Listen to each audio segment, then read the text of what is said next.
বন্ধুরা ক্যাপ্টেন হিসেবে আইপিএল ইতিহাস গড়লেন শ্রেয়াস আয়ার। ধোনি ও রোহিতের নেই এই রেকর্ড। বন্ধুরা আপনারা যদি দেখতে চান কি রেকর্ড করলো শ্রেয়াস আয়ার, তাহলে ভিডিওটি লাস্ট অবধি দেখতে হবে।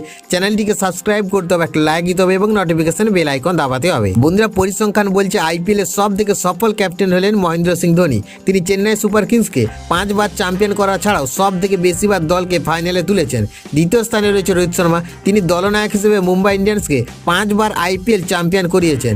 তবে এবার ক্যাপ্টেন হিসেবে শ্রেয়াস আয়ার আইপিএলে যে কৃতিত্ব অর্জন করলেন সেই নজির ধোনি ও রোহিতেরও নেই। বন্ধুরা দুর্দান্ত ক্যাপ্টেন্সির রেকর্ড শ্রেয়াস আয়ারের। পাঞ্জাব কিংসের প্লে অফের টিকিট নিশ্চিত হওয়া মাত্রই ইতিহাসের জায়গা করে নেন শ্রেয়াস আয়ার। তিনি ইন্ডিয়ান প্রিমিয়ার লিগের ইতিহাসে এমন এক ক্যাপ্টেন্সি রেকর্ড গড়েন যা আর কারো নেই, এমনকি রোহিত শর্মা ধোনিরও নয়। শ্রেয়াস আইপিএলের ইতিহাসে প্রথম ও এখনও পর্যন্ত একমাত্র ক্যাপ্টেন হিসেবে 3টি আলাদা আলাদা দলকে প্লে অফে তোলেন। বন্ধুরা 2019 ও 20 সালে শ্রেয়াস আয়ারের নেতৃত্বে দিল্লি ক্যাপিটালস আইপিএলের প্লে অফে ওঠে।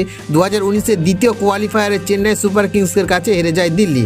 2020-এর আইপিএল ফাইনালে মুম্বাই ইন্ডিয়ান্সের কাছে পরাজিত হয় ক্যাপিটালস। 2024 সালে ক্যাপ্টেন্সি হিসেবে কলকাতা নাইট রাইডার্সকে আইপিএলে চ্যাম্পিয়ন করান শ্রেয়াস আয়ার। বন্ধুরা এবার ক্যাপ্টেন হিসেবে পাঞ্জাবকে 2025 আইপিএলের প্লে অফে তোলে আয়ার।